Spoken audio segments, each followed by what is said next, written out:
계속해서 사도행전으로 설교를 하고 있는데요. 사도행전으로 설교를 계속 이렇게 진행하면서 제가 가장 많이 언급하는 단어 중에 하나가 증인이라고 하는 그 단어입니다.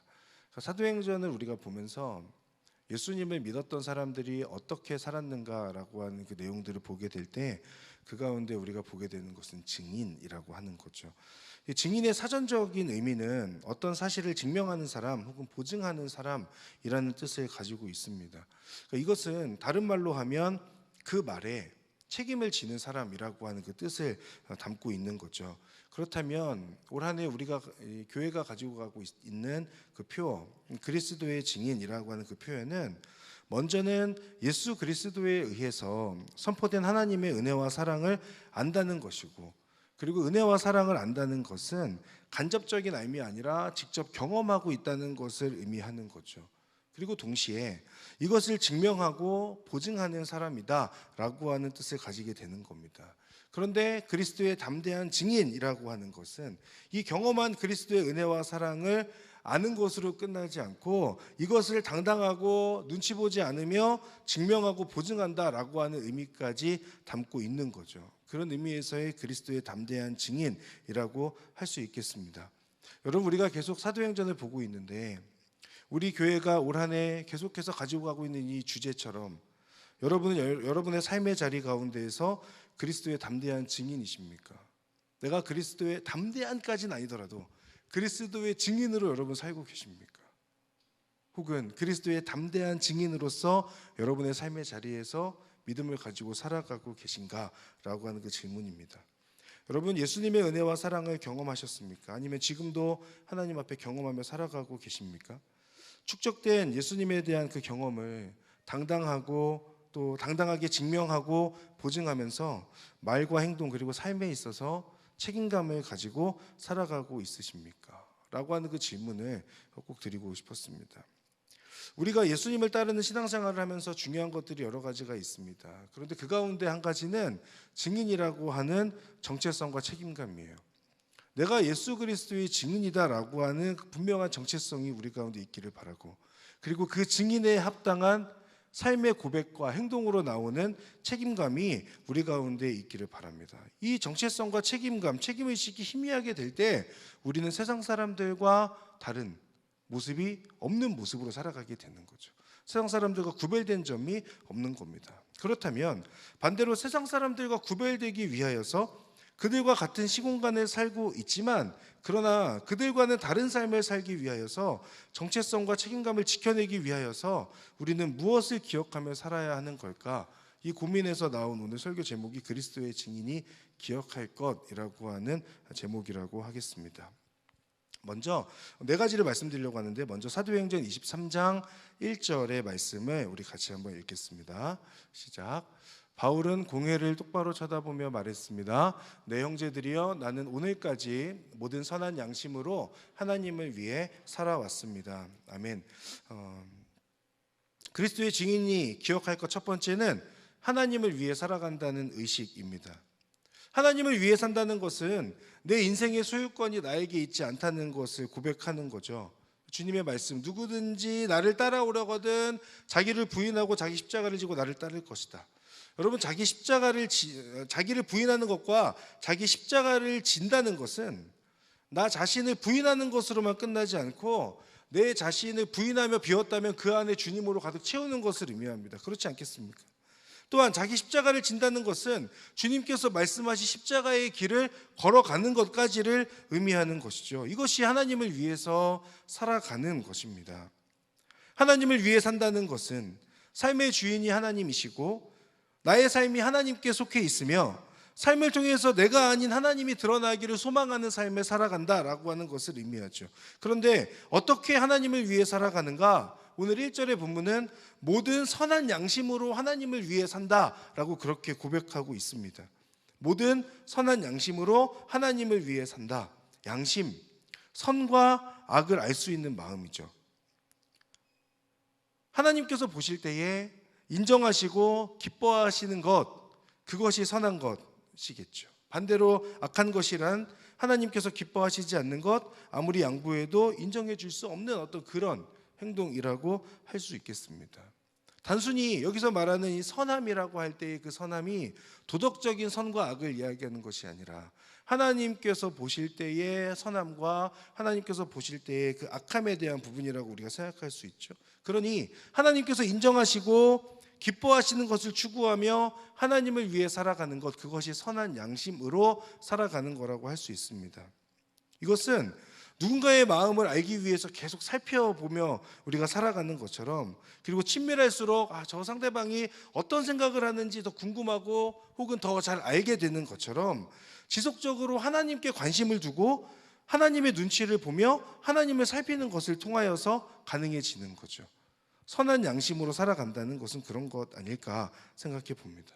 하나님의 사랑을 알고 믿고 살아가는 여러분, 하나님의 마음을 살피시고 하나님의 시선을 인식하시고 하나님과 친밀하기를 위하여서 하나님 앞에 계속해서 깨어 기도하실 수 있기를 바랍니다. 그때 하나님께서 주시는 그 마음으로 나를 위한 삶이 아니라 하나님을 위해 살아가는 것, 내 삶을 통해서 하나님께서 영광 받으시기를 꿈꾸는 것, 그것이 우리 가운데 필요한 거죠. 선한 양심으로 하나님을 위해 살아간다라고 하는 것은 이런 의미인 것 같습니다. 그렇다면, 그렇게 하면 우리에게 무엇이 주어지는가? 3절 말씀도 같이 읽겠습니다. 그러자 바울이 그에게 말했습니다. 하나님께서 당신을 치실 것이요 당신은 회칠한 무덤과 같소. 당신은 거기 앉아 율법에 따라 나를 심판하면서 도리어 당신 자신은 율법을 어기고 나를 치라고 명령하고 있지 않소. 선한 양심으로 하나님을 위해 살아가는 사람에게 주어지는 은혜는 회칠한 무덤과 같지 않은 삶을 살 수 있는 거죠. 회칠한 무덤이란 무덤 위를 하얗게 칠하여서 무덤이 아닌 것처럼 살아가는 것을 의미하지 않습니까? 사실 그 무덤 안에는 죽은 것으로 가득하지만 하얗게 칠함으로 인해서 마치 괜찮아 보이는 것 같은 그런 무덤의 모습이죠. NLT라는 영어 그러니까 번역 중에 조금 쉽게 번역해놓은 그 영어 번역에서는 이 부분을 직설적으로 당신은 부패한 위선자다라고 그렇게 이야기하고 있어요. 즉 회칠한 무덤과 같다는 것은 부패한 위선자라는 거죠. 속은 아무 능력이 없는데 겉으로는 그럴듯해 보이는 어떤 그런 겉모습만을 꾸미며 살아가고 있는 그런 모습에 대한 그 위선적인 모습에 대한 행동을 꼬집는 것입니다. 선한 양심으로 하나님을 위해 살아가면 회칠한 무덤과 같은 그런 모습, 그런 신앙의 모습들을 벗어날 수 있는 거죠. 겉만 번지르르하고 속은 비어있는 그런 모습이 아니라는 것을 의미합니다. 그렇기에 선한 양심으로 하나님을 위해 살면, 하나님을 위해 살아가는 사람은 겉은 화려해 보이지 않을 수 있습니다. 그러나 그 속 안에는 하나님을 향한 사랑으로 가득하고 하나님께서 주시는 성령의 열매로 가득한 사람인 거죠. 그것이 살아있는 신앙의 모습, 진정 하나님을 사랑하는 자의 모습이지 않겠습니까? 회칠한 무덤은 죽은 겁니다. 비록 아름답게 꾸민다고 하여도 그래도 그 무덤 안에는 생명이 없죠. 여러분, 하나님을 향한 나의 마음이 왜 자꾸 식을까? 저도 그런 고민들 합니다만, 그런 고민, 그런 생각을 하는 분이 계신다면 삶이 바쁘고 그 삶이 자꾸 나만을 향해 있다 보니까 하나님께서 무엇을 중요하게 여기시고 무엇을 기뻐하시는지 그 하나님의 마음을 살필 여유가 우리 가운데 없는 거예요. 그래서 처음에는 그래도 어느 정도 괜찮은데, 그래서 흉내도 낼 수 있는데 시간이 지나면 그 죽어서 썩어가고 있는 것들이 더 부패하게 되고 악취로 가득한 그런 모습을 보게 되는 거죠. 그러면 둘 중 하나입니다. 더 잘 흉내내는 사기꾼이 되어서 흰색이 아니라 오히려 더 알록달록한 것으로 그 무덤을 치장하는 것 같은 그런 모습이 우리 가운데 있거나, 아니면 흰색으로 칠해놓은 것마저 색이 벗겨지고 무너져서 아예 사라져버리는 그런 모습이 우리 가운데 남겠죠. 사랑하는 여러분, 오늘 말씀처럼 선한 양심으로 하나님을 위해 살아가는 삶을 살게 되는 여러분 되시기를 주님의 이름으로 축복합니다. 회칠한 무덤이 아니라 생명으로 가득한 것을 품고 살아가는 그런 그리스도인. 우리가 예수님 믿으며 살아가는데 안에 아무런 능력도 없고 그저 그냥 겉모습만 예배드리는 자로, 혹은 종교란에 기독교라고 딱 쓰는 것만으로 우리가 살아가는 존재가 아니지 않습니까? 내 삶에 함께하고 계신 그 하나님의 그 실제하고 계신 하나님의 은혜를 내가 정말 경험하며 그 하나님과 뜨겁게 사랑하며 살아가는 것이 우리의 삶이어야 하지 않겠습니까? 겉만 화려한 삶이 아니라 그 속 내면이 진정 하나님을 향한 사랑으로 가득 차 있고 성령님을 따르고자 하는 그 거룩한 욕구로 가득 차 있는 그런 그리스도인의 삶이 저와 여러분의 삶이어야 하지 않겠습니까? 계속해서 우리 안에 있는 회칠한 무덤과 같은 그런 모습으로 살아가지 말고 하나님을 의지하고 선한 양심으로 하나님을 위해 살아가는 것을 내 삶의 목표로 삼고 살아가면서 겉보다 속이 더 화려한 사람, 그래서 그 속 안에 있는 생명으로 인하여서 에너지가 넘치는 그런 그리스도인, 이 자리에 있는 모든 예배자분들 되시기를 주님의 이름으로 축복합니다. 그리스도인이 기억할 것 두 번째는 하나님의 말씀을 경외하는 태도입니다. 대제사장 아나니아가 바울의 입을 치라고 말했고, 그때 바울이 말한 게 회칠한 무덤으로 응수했던 것 아닙니까? 그 이후에 나오는 말씀 4절과 5절의 말씀을 함께 읽어보겠습니다. 시작. 바울 곁에 서 있던 사람들이 말했습니다. 어디 감히 하나님의 대제사장을 모욕하느냐? 바울이 대답했습니다. 형제들이여, 나는 그가 대제사장인 줄 몰랐습니다. 기록되기를 내 백성의 지도자를 모욕하지 말라고 했으니 말입니다. 아멘. 자, 바울은 바울의 입을 치라고 말했던 그 사람이 대제사장 아나니아였다라고 하는 것을 몰랐습니다. 그 누군가는 알고 나서 일부러 그런 거 아니야 라고 그렇게 말하는 사람이 있을 수도 있으나 여러 문맥을 봤을 때 정말로 몰랐던 것으로 보여져요. 그런데 그 말에 곁에 있던 사람들이 어디 감히 대제사장을 모욕하느냐라고 그렇게 말해주죠. 그때 태도가 이제 5절에 대한 내용이었습니다. 저 사람이 대제사장인 줄 몰랐다고 말하면서 자신의 잘못을 혹은 자신이 뭔가 너무 무례했다라고 하는 듯한 그런 말을 하고 있는 거죠. 지금 이런 바울의 모습은 바울이 위협을 느꼈거나 혹은 지금의 이 상황이 무섭거나 앞으로가 어떻게 될까 걱정하는 태도에서 나오는 것이 아닙니다. 바울이 오늘 본문에서 보면 그 대제사장 아나니아의 그 권위를 인정하고 있는 그 이유가 분명하게 나오죠. 이것은 내 백성의 지도자를 저주하지 말라고 말씀하셨던 율법, 출애굽기 22장 28절에 근거하고 있는 겁니다. 출애굽기 22장 28절에 근거하여서 너의 백성의 지도자를 저주하지 말라라고 하는 그 말씀 때문에 저 대제사장 아나니아에게 그렇게 쉽게 말했던 자신의 모습을 조금은 이제 뒤로 물러서서 있는 그런 모습이라고 볼 수 있어요. 비록 대제사장 아나니아가 회칠한 무덤처럼 겉으로만 하나님의 제사장이고 실제로는 하나님과 아무런 교류가 없는 그런 사람인 것 같다고 할지라도 바울은 그 대제사장 아나니아를 보면서 혹은 그의 권력을 보면서 자신의 잘못을 인정하고 있는 것이 아니라 그가 지금 이 사람에게 무례했다라고 하는 것은 하나님께서 주신 그 말씀에 의하여서 그 말씀에 근거하여서 그 말씀을 기준으로 삼아서 그 부분을 인정하고 있다고 볼 수 있습니다. 이것은 세상의 권위와 힘보다 하나님의 경외함과 하나님의 그 말씀을 더욱더 기준 삼을 때에 가능한 행동인 것이죠. 바울은 분명하게 하고 있는 겁니다. 저 사람이 대제사장이기 때문이 아니라 하나님께서 어찌됐든 그 대제사장 세워진 그 권위에 대해서 저주하지 말고 그에게 순복하라고 하는 것이 하나님께서 주신 말씀이었기 때문이죠. 세상과 사람보다 하나님이 우선되는 바울의 모습을 확인할 수 있습니다. 하나님의 말씀을 늘 묵상하고 읽으면서 우리 가운데 필요한 것도 이것이지 않을까요? 사람과 혹은 어떤 상황에 굴복하는 것이 아니라 하나님의 말씀이 무엇인지를 우리가 잘 알고 그 말씀에 순종하는 삶을 살아가는 것, 말씀 속에 담겨있는 그 하나님의 뜻을 아는 사람에게서만 나올 수 있는 태도입니다. 그렇기에 여러분 말씀을 경외하는 것, 그리고 말씀을 꾸준히 읽는 것, 묵상하는 것 필요한 거죠. 하나님의 그 말씀을 삶의 기준으로 삼고 살아가는 그런 바울의 모습처럼 저와 여러분에게도 하나님의 말씀이 우리의 삶의 기준, 우리의 행동의 기준이 되기를 간절히 바랍니다. 이처럼 선한 양심으로 하나님을 위해 살고 말씀을 경외하며 살면서도 세상 속에서 그리스도의 증인으로 필요한 것이 있습니다. 그것은 삶의 지혜 그리고 세상을 대하는 지혜, 태도라고 할 수 있어요. 바울이 이렇게 이야기를 하다 보니까 그 그룹을 보니까 크게는 두 그룹이 그 가운데 있었던 거죠. 유대교 안에 있는 바리새파와 사두개파 사람들이었습니다. 당시 유대교에는 네 개의 세력이 있었어요. 네 개의 분파라고도 하는데 오늘 우리가 보고 있는 바리새파, 사두개파가 있었고 열심당이 있었습니다. 그리고 에세네파에 속한 사람들이 있었습니다.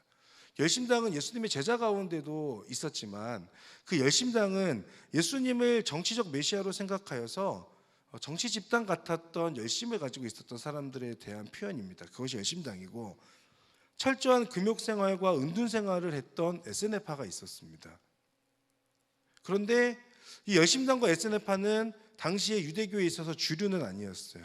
그럼 그 주류가 누구였냐? 가장 큰 세력 두 개가 바리새파와 사두개파였습니다. 바리새파는 율법과 전통을 중시하면서 부활을 믿었던 사람들이죠. 반대로 사두개파는 모세 오경만을 인정했지만 부활과 천사와 사탄 등을 받아들이지 않았던 사람들이 사두개파입니다. 바울이 어디에 속해 있었죠? 바리새파에 속해 있죠. 그러니까 바리새인 중에 바리새인이다라고 스스로 말하지 않습니까? 그러니까 바울은 이 특징을 너무나 잘 알고 있는 거예요. 그러니 지금 바울이 하고 있는 건 자신이 바리새파임을 드러내면서 그 두 집단 간에 자연스럽게 싸움이 일어나도록 지금 그 사건을 일으키고 있고 결국은 이 사건으로 인해서 지금 바울이 공회를 벗어날 수 있게 되는 그런 모습으로 보여지죠. 이런 바울의 모습을 보면서 이 자리에 계신 누군가께서는 너무 정치적인 거 아닌가, 너무 머리를 굴리는 거 아닌가라고 하는 그런 생각이 들 수 있지만 이 모습을 통해서 우리가 기억할 부분 중에 하나는 뭐냐면 하나님의 사역이라고 하는 것, 하나님의 일하심이라고 하는 것은 하나님의 사람과의 동역함이라고 하는 측면이에요. 이 부분을 같이 보려고 합니다. 무슨 말이냐면 이 사람이 걸어온 길과 경험 그리고 이 사람의 생각과 가치관 등을 무시하지 않으시는 하나님이라는 겁니다.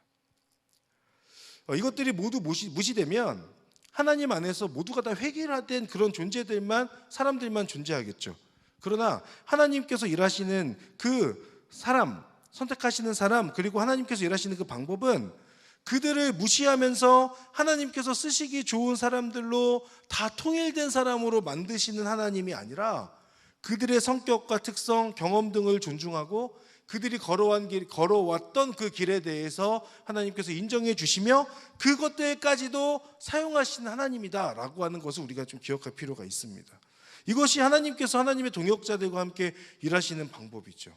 무슨 말이냐면 하나님은 하나님께서 원하시는 대로 하나님의 그 딱 손에 맞는 사람들만 딱 쓰시는 것이 아니라 그 사람이 걸어온 길이 때로는 죄인의 길이었고 그러나 하나님 앞에 회개하여서 지금 이렇게 있다면 그 사람의 죄인 되었던 그 모습도 쓰시는 거고 또 어떤 사람은 하나님 앞에서 성실하게 살지 못했지만 다시 결단함으로 성실하게 살았다면 때로는 그 성실하지 못했던 그 모습을 통해서도 하나님은 일하실 수 있다는 거예요. 누군가는 운동하는 능력이 있으면 그 운동하는 능력을 통해서 하나님의 영광이 드러나기를 원하시도록 하나님께서 사용하시고 누군가는 하나님 앞에서 이렇게 똑똑하신 분이 있었다면 공부하는 것 통해서 혹은 과학이라고 하는 것들을 통해서도 하나님께서 일하시는 거죠. 음악을 통해서도 하나님은 얼마든지 일하실 수 있는 겁니다. 제 청년분들과 같이 사역을 하다 보면 그 MBTI 중에 누군가는 극 J이신 분이 있고 누군가는 저같이 극 P인 분들이 있죠. 그러면은 이제 P 성향을 가지고 있는 사람들은 딱히 막 계획이 필요 없습니다. 근데 하나님께서 그래도 다 이렇게 일하세요.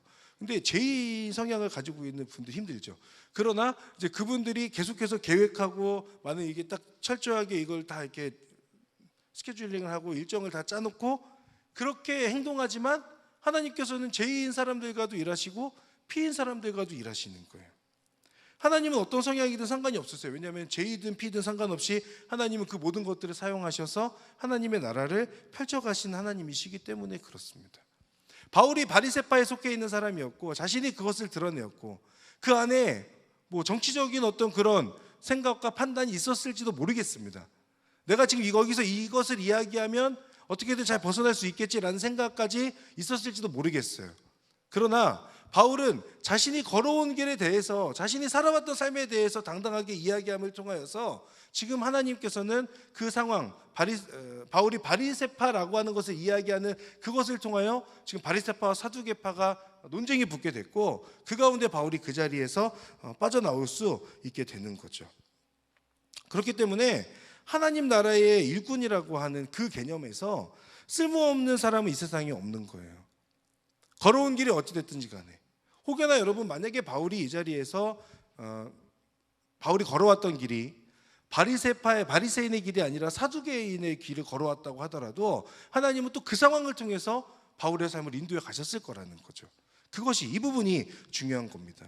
하나님 나라의 일꾼으로 세워질 때에 쓸모없는 사람은 이 세상에 없다. 여러분 모두가 하나님 나라를 세워가는 귀한 일꾼이고 하나님의 동역자라는 겁니다. 여러분이 지나왔던 그 길, 과거의 길들이 결코 전혀 절대로 무시되지 않고 여러분이 걸어왔던 그 길의 모든 순간마다 하나님께서 다 헤아리고 계셨기에 지금 이 시간 가운데 여러분을 들어 쓰시는 것도 그 과거의 삶들의 연장선이고 하나님께서는 그것을 존중하면서 하나님의 방법대로 일하시는 하나님이다라고 하는 겁니다. 그렇기에 하나님이 전능하신 분이죠. 원하시는 대로 그 사람을 다 똑같은 사람들로 만드는 것이 아니라 여러분 이 자리 가운데 다 다르시지 않습니까? 그런데 여러분 한 사람 한 사람의 그 다른 모습들을 통해서 하나님은 하나님의 나라를 계속해서 세워가시고 펼쳐가신다라고 하는 그 어마어마한 사실, 여러분 이것을 꼭 기억하시고 하나님 나라를 세워가는 하나님의 동역자로 귀하게 쓰임 받으시는 이 자리에 있는 모든 예배자분들 되시기를 주님의 이름으로 축복합니다. 그리스도의 증인이 기억할 것 마지막, 우리의 생각으로 다 이해되지 않고 이해할 수 없는 하나님의 인도하심을 믿는 겁니다. 12절 이후에 나오는 내용들을 보면 바울을 죽이기 전까지 아무것도 먹지 않겠다고 다짐하였던 장정 40명이 넘는 사람들이 있었어요.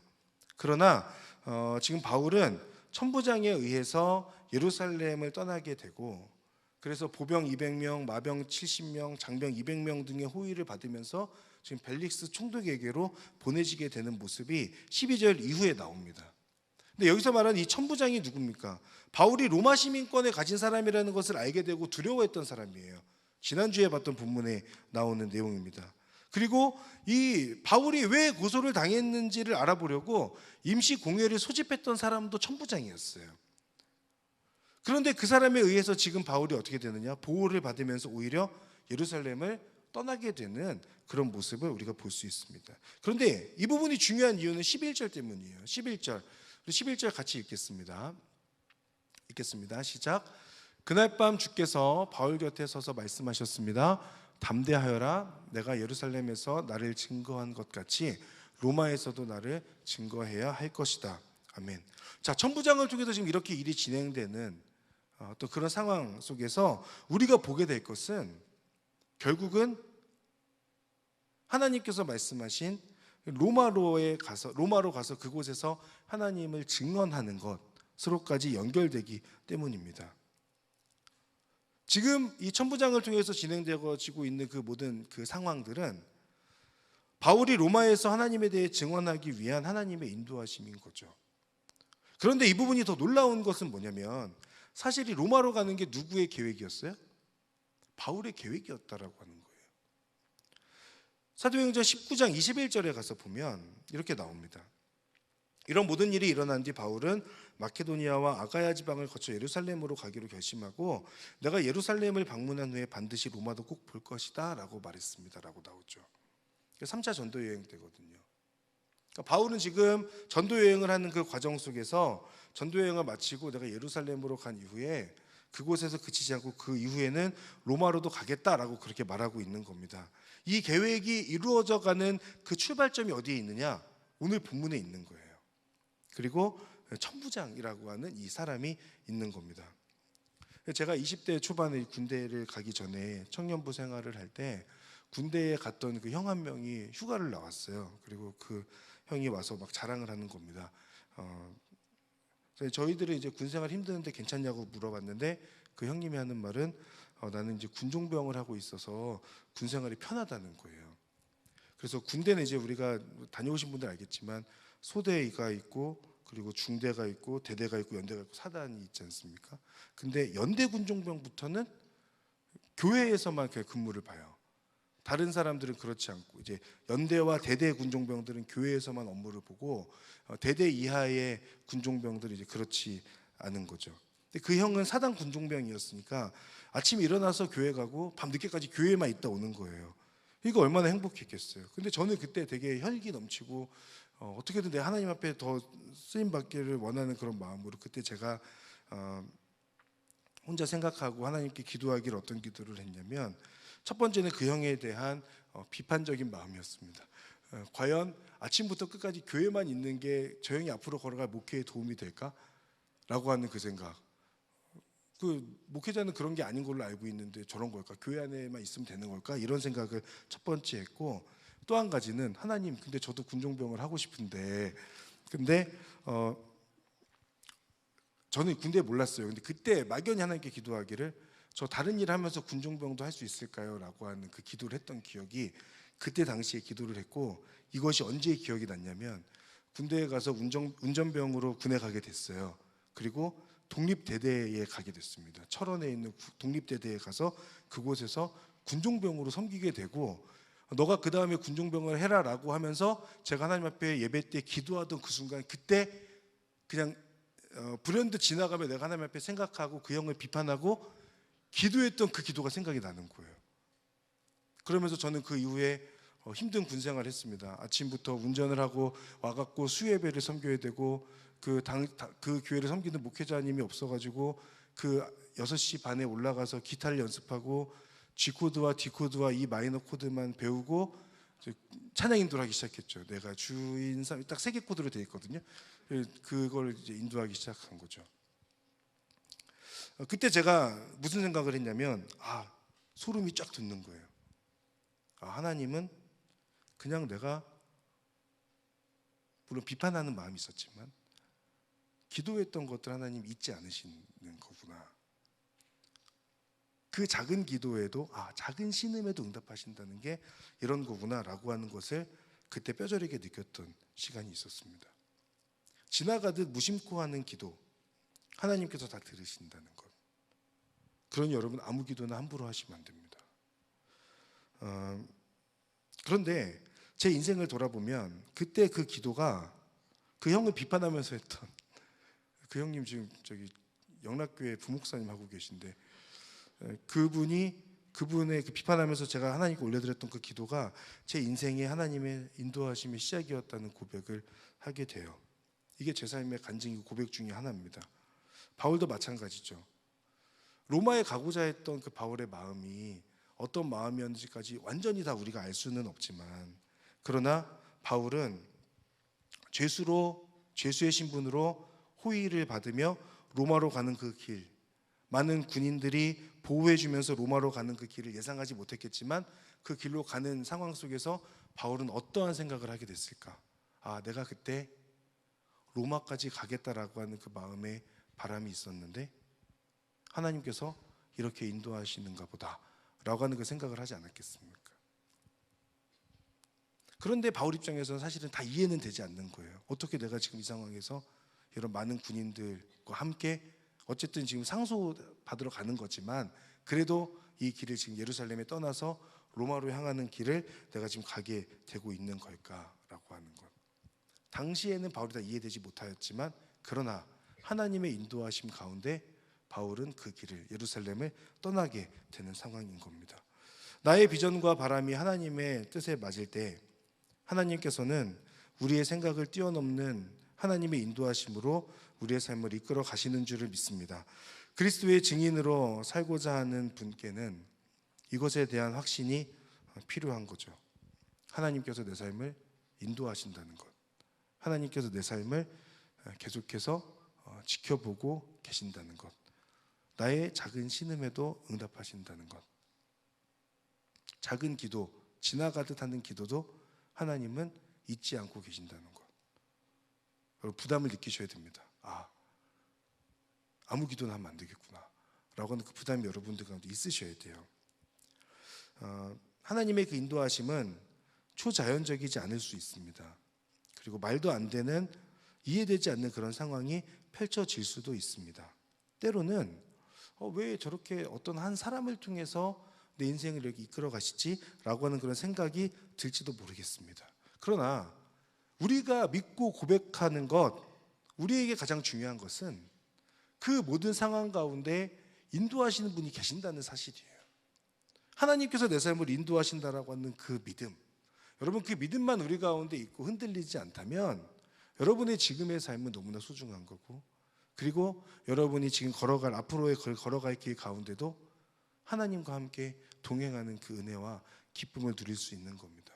그래서 사망의 음침한 골짜기 가운데서도 하나님께서 나를 지켜주신다는 그 믿음만 있다면 지금의 내 삶의 어려움도 하나님께서 인도하시는 그 과정 가운데 있다라는 그 믿음으로 살아가고, 그렇다면 우리는 그 시간들을 넘어갈 수 있는 거죠.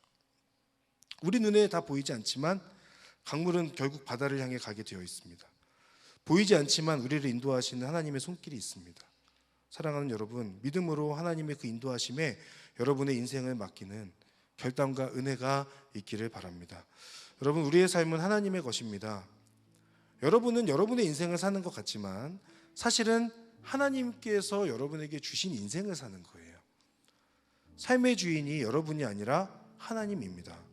그리고 우리는 그 하나님의 사랑을 드러내는 자들로, 그리스도의 증인으로 부름받은 자들입니다. 이 정체성이 확실한 믿음의 사람들 되시기를 바라고, 내가 그리스도의 증인입니다 라고 하는 그 분명한 책임의식을 갖고 여러분의 삶의 자리에서 믿음으로 살아가는 여러분 되시기를 간절히 바랍니다. 그럴 때 우리에게 필요한 것, 선한 양심으로 하나님을 위해 사는 거였어요. 무엇이 옳고 무엇이 잘못된 것인지 하나님께 질문하고 하나님의 뜻에 순종하고 하나님을 위한 삶을 살면서 겉만 화려한 회칠한 무덤과 같은 그런 삶이 아니라 겉보다 속이 더 화려한 그 안에 하나님을 향한 그 사랑의 그 생명의 에너지로 가득한 하나님의 사람이 되는 것. 여러분, 우리가 회칠한 무덤 같은 신앙인 되지 맙시다.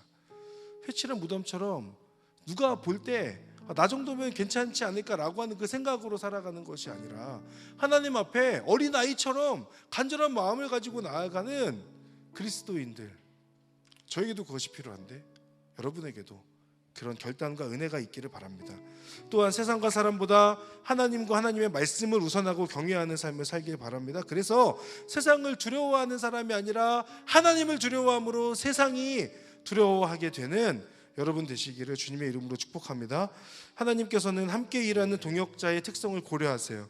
여러분의 한 사람 한 사람의 특성을 무시하지 않으시고 다 알고 계시고 사용하셔서 일하십니다.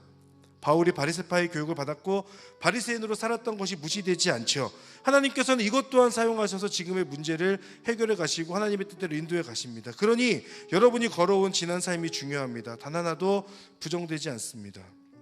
지난 과거의 삶이 혹여나 누군가에게 너무나 상처로 가득한 그런 삶이 있다고 생각되는 분이 이 자리 가운데 있으시다면 하나님은 그것도 그냥 두지 않으시고 그것조차도 사용하셔서 하나님 나라를 위해 쓰시는 줄을 믿습니다. 모든 것을 사용하셔서 하나님 일하세요. 그렇기에 삶의 모든 순간이 중요한 겁니다. 여러분, 무엇보다 하나님의 인도하심이 있습니다. 나의 비전과 바람이 하나님의 뜻에 일치될 때 다 이해되지 않고 이해할 수 없는 하나님의 인도하심이 있고 그 하나님의 인도하심이 여러분의 삶을 이끌어 가세요. 우리가 할 것은 그 하나님의 손길에 우리의 인생을 거는 겁니다.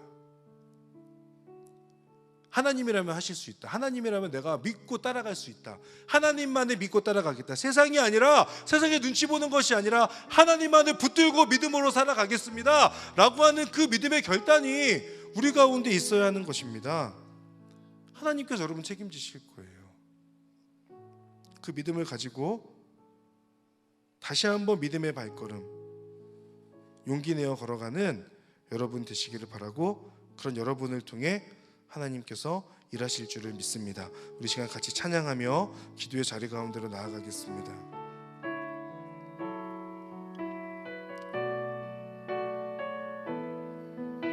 내게 허락하신 시련을 통해 내게 허락하신 시련을 통해 나의 믿음 더욱 강하게 자라나고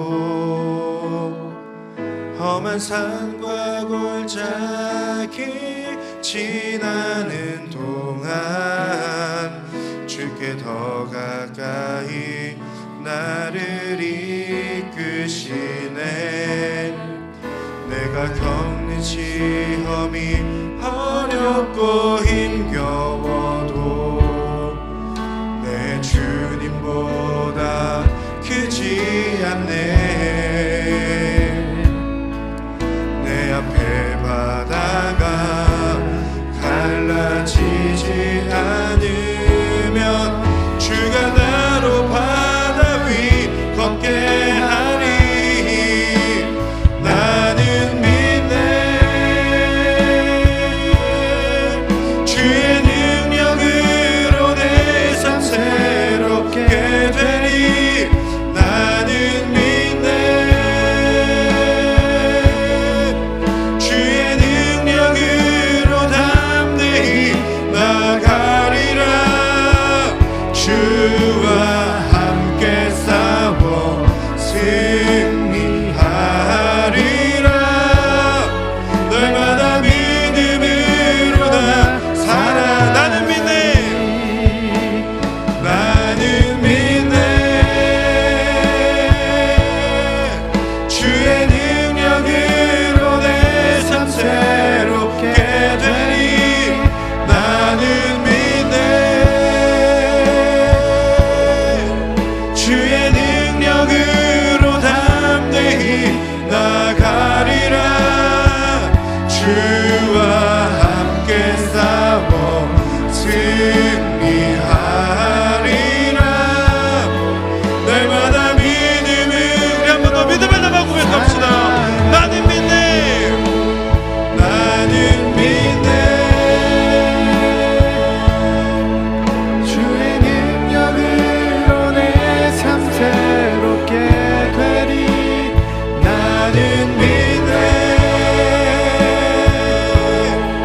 주의 능력으로 담대히 나가리라. 주와 함께 싸워 승리하리라. 날마다 믿음으로 나 살아가리. 우리 이 시간에 함께 하나님 앞에 기도하며 나아갈 때에 여러분, 여러분의 삶은 하나님의 것임을 여러분 믿음으로 고백하시기를 바랍니다. 우리의 삶은 내가 주인인 인생이 아니라 하나님이 주인인 인생을 살아가는 겁니다. 살아가는 여러분, 선한 양심으로 하나님을 위해 살아가기를 결단하며 나아가십시오. 하나님, 제가 무엇이 옳은 것인지 무엇이 잘못된 것인지 늘 하나님께 질문하는 삶을 살겠습니다. 그리고 하나님께서 알려주시면 그 하나님의 뜻 앞에 순종하는 믿음을 갖고 살아가겠습니다. 그로 인하여서 하나님, 겉만 번지르르한 회칠한 무덤과 같은 신앙인이 아니라 하나님, 겉보다 속이 더 화려하여서 하나님을 향한 단순한 열망을 가지고 믿음으로 살아가는 자가 될 수 있도록 인도하시고 함께하여 주시옵소서. 우리 시간 그 마음의 열망을 담아서 주여 한번 부르며 하나님 앞에 기도하며 나가겠습니다. 주여! 사랑하는 하나님, 회칠한 무덤과 같은 삶이 되지 않기를 원합니다. 하나님을 의지하고 하나님을 붙들므로 말미암아 아버지 하나님, 내 안에 신앙의 체면 차리는 인생이 아니라 하나님을 위하여서 아버지 하나님 모든 것을 내어드리고 하나님께서 무엇을 원하시는지, 하나님께서 무엇을 말씀하시는지 하나님의 놀라운 은혜와 하나님의 역사와 하나님의 일하심을 간구하며 믿음으로 살아가는 자가 될 수 있도록 주여 인도하시고 함께하여 주시옵소서. 아버지 하나님, 하나님을 의지하며 하나님을 붙들며 하나님 안에 거하며 하나님과 함께 동행하고 동역하는 삶을 살아가기를 간절히 원합니다. 주여 인도하시고 함께하여 주시옵소서. 하나님 아버지, 분명한 하나님의 백성이란 구하는 그 분명한 정체성을 가지고 그 정체성 속에서 믿음으로 살아가는 하나님의 자녀가 될 수 있도록 주여 인도하시고 함께하여 주시옵소서. 우리 안에 회칠한 무덤과 같은 모습이 있지 않기를 원합니다. 겉보다 속이 더욱더 화려한 하나님의 사람들로 살아갈 수 있도록 주여 인도하시고 함께하여 주시옵소서. 하나님의 그 사랑을 붙들고 그 사랑을 열망하며 아버지 하나님, 하나님을 향한 그 가득한 열정으로 살아가는 하나님의 사람들이 될 수 있도록 주여 인도하시고 역사하여 주시옵소서. 아버지 하나님, 내 안에 메말라가는 하나님의 그 사랑이 있지 않기를 원하고 하나님을 향한 충만한 그 사랑과 하나님의 은혜의 경험으로 인하여 하나님을 붙들고 믿음으로 살아가는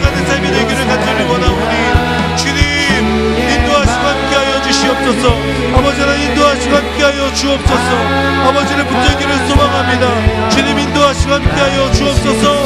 하나님을 바라보기를 간절히 소망합니다. 주여 인도하시고 함께하여 주십시오. 주님의 놀라운 은혜 가운데 아버지를 바라봅니다. 속한 자 되어 주의 나라 위해 전심으로 살리라. 주의 마음에 합한 자 되어 맡기신 소명이. 우리 함께 찬양하겠습니다. 나는 주님께 속한 자 되어, 나는 주님께 속한 자 되어 주의 나라 위해 전심으로 살리라. 주의 마음에 합한 자 되어 맡기신 우리 한 번 더 믿음을 담아 고백합니다. 나는 주님께 속한 자 되어, 나는 주님께 속한 자 되어 주의 나라 위해 전심하며 살리라. 주의 마음에 합한 자 되어 맡기신 소명이 이루리. 이 시간에 한 번 더 하나님 앞에 기도할 때 여러분의 삶을 하나님께 온전히 의탁하며 맡기며 의지하며 나아가기를 결단하는 기도를 하나님 앞에 올려드리기를 원합니다. 하나님께서는 지난 과거에 그 모든 걸어왔던 그 길들을 무시하지 않으시고, 그 길들까지도, 그 경험과 과정들까지도 하나님께서 들어 써주십니다. 여러분, 그 믿음이 있다면 우리가 하나님께 우리의 삶을, 우리의 인생을 걸 수 있는 것 아닙니까? 하나님께서 여러분의 삶을 다 지켜보셨고 지금도 관심을 가지고 보고 계시고, 그리고 그 지나왔던 시간들, 그 시간들의 그 축적된 그 시간들을 통하여서, 경험들을 통하여서 하나님은 또 여러분의 삶을 통하여 일하실 준비를 하고 계신 겁니다. 우리에게 필요한 것은 그 하나님께 내 자신을 내어드리는 것, 그 하나님을 의지하고 하나님을 믿음으로 나아가는 것인 줄 믿습니다. 여러분, 이 시간 함께 하나님 앞에 결단하며 기도하며 나아갈 때에 하나님, 지난 삶이 죄로 가득하나 그러나 하나님께 나의 인생을 맡겨드립니다. 하나님을 의지하며 나아갑니다. 부족합니다. 그러나 저를 통하여 일하여 주시옵소서. 제 인생을 사용하여 주시옵소서. 하나님, 내 삶의 그 모든 부분을 하나님께 맡겨드리니 하나님, 부족하나 저를 하나님의 동역자로 세워주시고 저를 통하여 하나님의 나라를 펼쳐가 주시옵소서. 그 믿음을 담아서 이 시간 주여 한번 부르며 하나님 앞에 한번 더 기도하며 나아가겠습니다. 주여, 사랑하는 하나님, 하나님의 은혜를 간절히 구하며 나아갑니다. 하나님의 이끄심을 따라가기를 소망합니다. 하나님 인도하시고 함께하여 주십시오.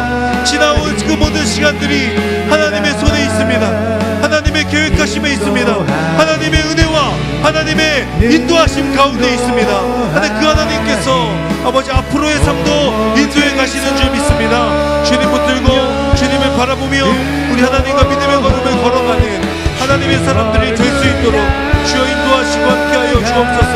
아버지 하나님, 그로 인하여 내가 그리스도의 증인으로, 그리스도의 담대한 증인으로 아버지 하나님 살아가는 자들이 될 수 있도록 아버지 인도하시고 함께하여 주시옵소서. 아버지 하나님, 그 하나님을 붙들고 하나님을 바라봅니다. 하나님 은혜 안에 아버지를 바라보며 나아갑니다. 주님 도와주시고 함께하심으로 놀라운 하나님의 일하심과 하나님의 은혜를 경험하며 하나님 붙들며 나아가는 자들이 될 수 있도록 인도하여 주십시오. 우리 각자의 부르심의 자리에서 아버지 하나님 그리스도의 담대한 증인으로 살아가기를 원합니다. 내 삶의 자리에서, 가정에서, 직장에서, 학교에서, 그 모든 삶의 터전에서 아버지 하나님 그리스도를 드러내는 자, 그리스도를 문제나 하나님 증언하는 자, 그리스도의 증인으로서 아버지 하나님 분명한 책임과 정체성을 가지고 살아갈 수 있도록 주여 인도하시고 함께하여 주시옵소서. 아버지를 바라보니 하나님의 은혜와 하나님의 능력을 따라 하나님 붙들며 믿음으로 승리하며 나아가는 삶이 되기를 소망합니다. 주님 인도하시고 함께하여 주시며 놀라운 하나님의 역사하심으로 함께하여 주옵소서. 아버지 하나님의 이름을 찬양합니다. 하나님 붙들며 나아갑니다. 주님 인도하시고 함께하여 주시옵소서. 한 번 더 하나님 앞에 기도하며 나아갈 때에 여러분의 삶의 자리를 위하여 함께 기도하겠습니다. 하나님, 제가 또 하나님께서 불러주신 그 부르심의 자리 앞에 서게 됩니다. 하나님, 그 가운데 그리스도의 담대한 증인으로 제가 세워질 수 있도록 저를 사용하여 주시옵소서. 가정에서, 직장에서, 모든 관계에서, 학교에서, 그 모든 삶의 터전에서, 그 삶의 자리에서 그리스도의 담대한 증인으로 살아가는 것, 내가 하나님을 경험하고 하나님을 증언하는 삶, 그 분명한 정체성과 책임감을 가지고 저의 삶의 자리에서 믿음으로 씨름하고 믿음으로 부딪히고 그 가운데 하나님의 이름을 증언하고 드러내는 믿음의 사람, 그리스도의 증인 될 수 있도록 하나님 인도하시고 함께하여 주시옵소서. 하나님, 비록 부족하나 은혜를 주십시오. 그 은혜에 힘입어서 다시금 저의 삶의 자리 가운데로 나아가 그리스도의 담대한 증인으로 살아가겠습니다. 그 믿음의 결단을 담아서 우리 마지막으로 하나님 앞에 주여 한번 부르며 함께 기도하며 나가겠습니다. 주여, 사랑하는 하나님, 하나님의 은혜를 간절히 구하며 다시 우리의 삶의 자리 가운데로 나아갑니다. 하나님, 우리를 통해 일하실 하나님의 역사와 하나님의 일하심을 구하며 나아가오니 하나님의 놀라운 은혜 앞에 아버지를 붙들고 아버지를 바라보는 믿음의 삶이 될 수 있도록 아버지 인도하시고 함께하여 주시옵소서. 주님, 놀라운 은혜 안에 하나님의 붙들기를 소망합니다. 하나님의 동역자로 세워져간 우리들을 통하여 하나님의 은혜가 증거될 것입니다. 그리스도의 담대한 증인으로 그 믿음으로 살아가는 하나님의 사람들이 되게 하여 주십시오. 이 자리에 있는 모든 예배자들마다 아버지 선곳에서 그 부르심의 자리에서 그리스도를 증언하고 증인이 되어 아버지 하나님 분명한 정체성을 가지고 책임감을 가지고 믿음으로 부딪혀 승리하고 싸워낼 수 있는 하나님의 사람들이 될 수 있도록 주님 인도하시고 함께하여 주옵소서. 아버지 하나님을 바라봅니다. 하나님의 은혜를 간절히 구하며 나아갑니다. 아버지, 이 자리에 있는 모든 영혼들을 통하여 하나님의 놀라운 은혜와 하나님의 일하심을 드러내주시고 증언하여 주옵소서. 아버지 하나님의 이름을 증거하는데 쓰임받는 하나님의 사람들이 될 수 있도록 아버지 이끌어 주시옵소서. 주님의 이름을 찬양하오니 아버지께서 올려 영광 받으시고 함께하시고 인도하여 주옵소서. 사랑하는 하나님, 세상 한복판에서 그리스도의 담대한 증인으로 살아가는 믿음의 사람들이 되게 하여 주시옵소서. 그 가운데 하나님을 의지하고 하나님을 붙들며 하나님, 내가 선 곳 하나님께서 불러주신 그 부르심의 자리에서 하나님의 이름을 증언하는 자로 그 분명한 정체성과 책임감을 가지고 믿음으로 씨름하며 아버지 하나님, 온전히 하나님을 의지하며 싸워낼 수 있는 하나님의 사람들이 될 수 있도록 인도하여 주시옵소서. 부족하나 하나님의 은혜를 구하오니 그 하나님의 은혜에 의하여 다시 한번 우리의 삶의 자리에서 그리스도의 증인으로 승리하며 살아가는 귀한 삶이 될 수 있도록 인도하시고 함께하여 주시옵소서. 그렇게 도와주신 하나님의 이름을 찬양합니다. 감사드리며 예수님의 이름으로 기도합니다. 아멘. 우리 하나님께 박수를 한번 영광 돌리겠습니다.